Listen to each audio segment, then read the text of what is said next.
喂，大家好，歡迎返嚟我嘅 channel。今日我哋會深入研究最近科技界最熱門嘅故事之一——小米。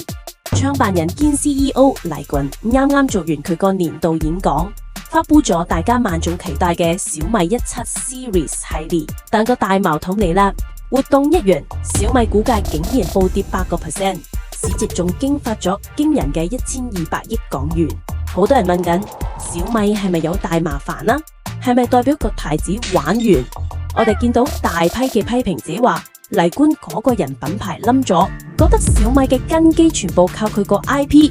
如果個 IP 玩完，成間公司就死得。不過作為一個投資者，我睇到呢個情況，其實係開心到爆。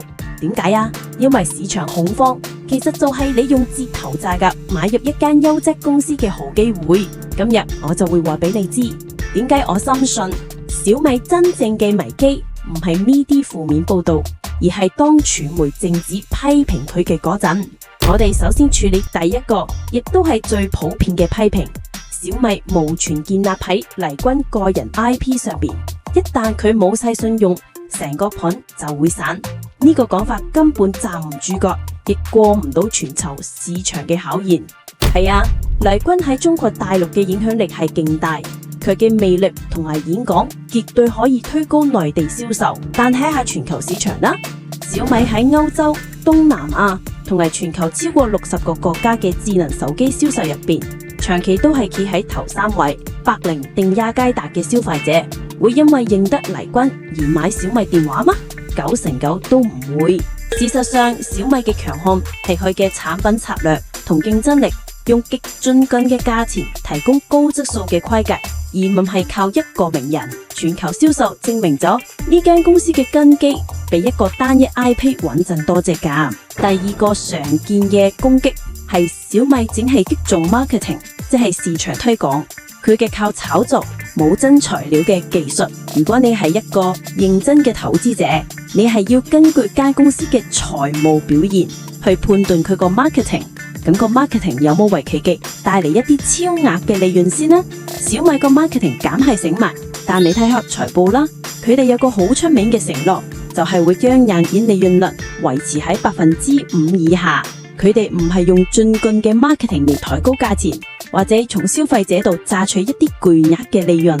如果我哋要講一間真正精通 marketing 嚟賺取離譜嘅利潤嘅公司，你應該望住嗰啲名牌，即係奢侈品牌，或者好似貴州文睇緊毛利率超過90%嘅公司。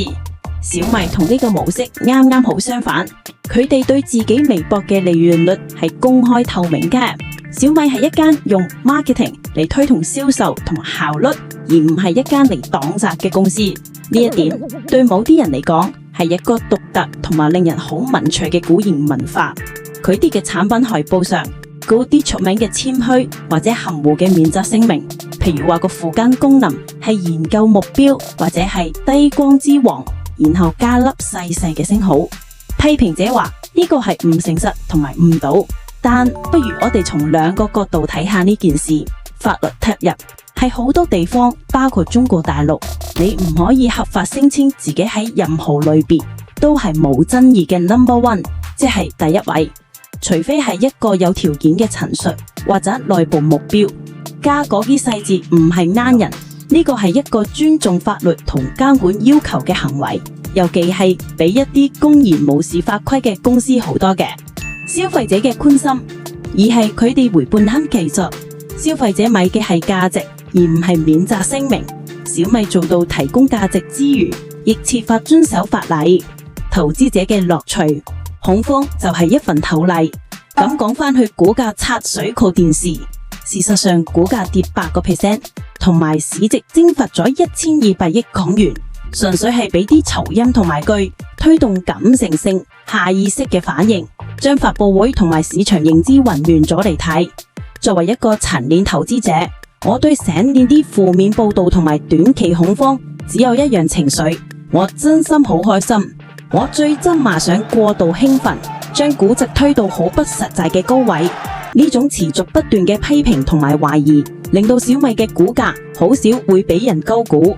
呢個係俾多個有人無遠見嘅投資者用一個更合理嘅價錢買入一間有強勁全球基本面、手信薄利多銷嘅承諾同埋產品實力經考驗嘅好公司，繼續放多啲塞嚟啦！